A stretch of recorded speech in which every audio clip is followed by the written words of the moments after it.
E aí, galera, professor Vinícius aqui. Vou fazer um direcionamento aí para a prova P2 de saúde pública para vocês. Bom, já postei para vocês lá os gabaritos das atividades e postei também um joguinho, né, do Kahoot. Então, aquelas questões são questões que estão bem direcionadas, bem parecidas com as questões da prova.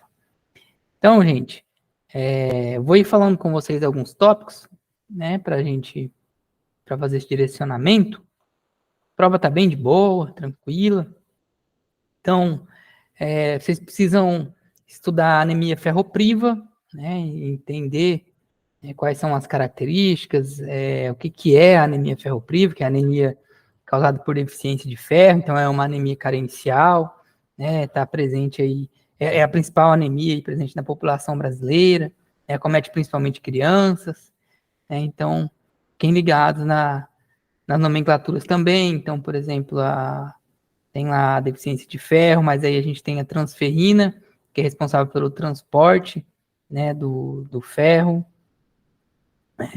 E aí, qual tipo de anemia que vai acontecer aí nessa anemia ferropriva? Se é hipocrômica, microcítica, né, qual que é a característica? Só você lembrar que a gente precisa do ferro para construir aí, então, a célula sanguínea. Se eu tenho pouco ferro, provavelmente as células vão ficar pequenas, né? Por isso que é microcítica. E por que hipocrômica? Porque falta hemoglobina também, e a hemoglobina que tinge as nossas hemácias de vermelho, se tem pouca hemoglobina, elas vão ficar mais opacas, né? E aí na nomenclatura de hematologia a gente chama isso de hipocromia, né? Hemácias hipocrômicas são hemácias que têm pouca hemoglobina, né? Hemácias opacas, esbranquiçadas. E microcíticas são hemácias pequenas. Depois, foquem lá nos princípios organizativos do SUS, né? Bem caprichado, entender, né, o que é regionalização, hierarquização, né, para que isso serve, né? Então, assim, qual que é a importância da regionalização da saúde, por exemplo, no nosso estado? Então, a gente tem as regiões de saúde, senão ia todo mundo ter que vir para Campo Grande. Imagina só, né, quem fosse fazer uma tomografia, que mora lá em Ponta Porã, tivesse que vir para Campo Grande, né? Hoje essa pessoa não tem que vir até Campo Grande porque a gente tem a regionalização. Então, tem regiões de saúde, e mesmo que sejam, né, atendimentos um pouco mais diferenciados, né, com um pouco mais que exigem mais tecnologia e tal, existe uma região de saúde ali que pega lá a fronteira, que pega lá a região da Grande Dourados, que pega a região da fronteira que vai atender essas pessoas, né? Então, vê a importância aí desses princípios organizativos aí, principalmente regionalização e hierarquização.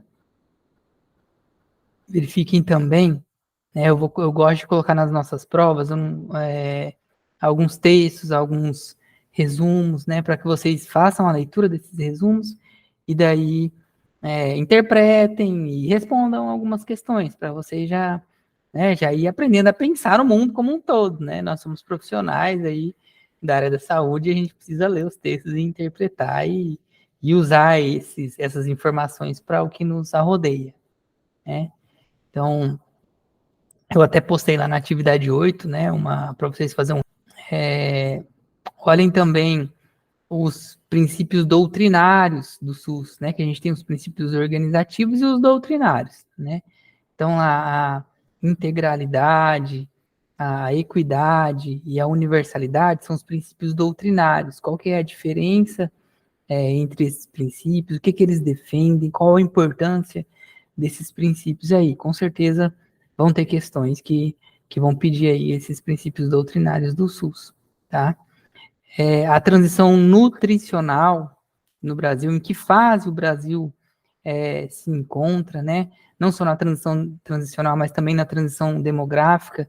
Então, quando a gente se debruça lá na transição demográfica, o Brasil hoje se encontra na terceira fase, que é numa fase onde, apesar da população ainda continuar crescendo, a gente tem aí uma diminuição na quantidade de nascidos, né? Diminui aí a quantidade de crianças nascendo, mas aumenta a expectativa de vida das pessoas, com isso aumenta a quantidade de idosos que tem na população.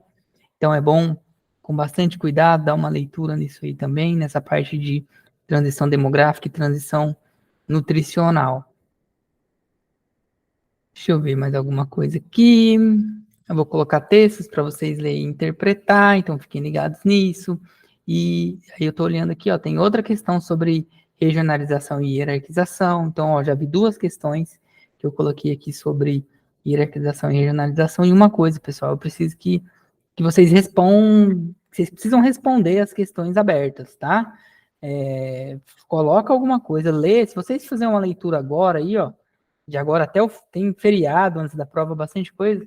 Faça uma leitura, lê o material, escuta vídeo, escuta podcast, faz alguma coisa para que vocês consigam responder essas questões abertas, porque só assim eu consigo ajudar vocês, só assim eu consigo entender, né, o que vocês aprenderam, e se vocês aprenderam pelo menos um pouquinho, para eu conseguir atribuir nota para vocês. Muito importante aí lembrar, então, nessa questão de transição demográfica, demografia e tal, população, estudo da transformação que as populações, né, vem sofrendo, principalmente a população brasileira, a transição epidemiológica da população brasileira com o envelhecimento da população, as novas doenças, as novas profissões, as novas oportunidades, a importância também do IBGE. Lembra que a gente teve um atraso aí no censo, né, que era para ter sido em 2020, está sendo feito agora esse ano.